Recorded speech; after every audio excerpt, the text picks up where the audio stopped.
Welcome to our ஆன்மீக களஞ்சியம் channel.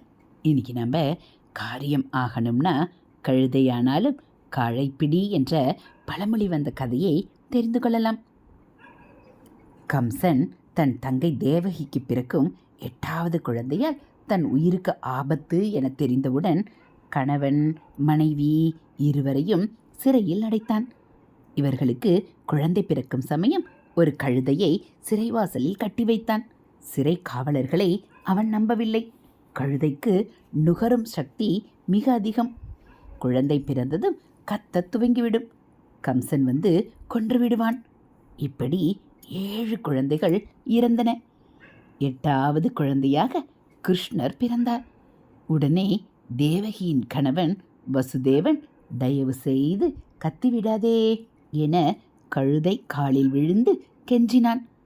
கழுதையும் கத்தவில்லை. கிருஷ்ணர் அவதாரம் நிகழ்ந்தது. எனவேதான் காரியம் ஆகணும்னா கழுதையானாலும் காளைப்பிடி என்ற பழமொழி வந்தது. கர்நாடகாவில் அமிர்தாபுரத்து அமிர்தேஸ்வரரான கோவிலில் வெளிச்சுவரில் வசுதேவர் கழுதை காலில் விழும் சிற்பம் உள்ளது. அந்த சிற்பம்தான் இது. இதுபோல் ஆன்மீக தகவல்களை நீங்கள் தெரிஞ்சுக்கணும் அப்படின்னா மறக்காமல் நம்ம சேனலை சப்ஸ்கிரைப் பண்ணுங்கள். கூடவே பெல் ஐக்கானை கிளிக் பண்ணி ஆல்கிற பட்டனையும் அழுத்திடுங்க. நம்ம சேனலில் வரக்கூடிய தெய்வத்தின் குரல் பகுதிகள், மகாபிரிவ மகிமை, ஆன்மீக கதைகள் எல்லாம் உங்களுக்கு பிடிச்சிருந்தால் ஒரு லைக்கும் கமெண்ட்டும் கொடுத்து உங்களுக்கு தெரிஞ்சவங்களுக்கும் ஷேர் பண்ணுங்கள். தேங்க்யூ.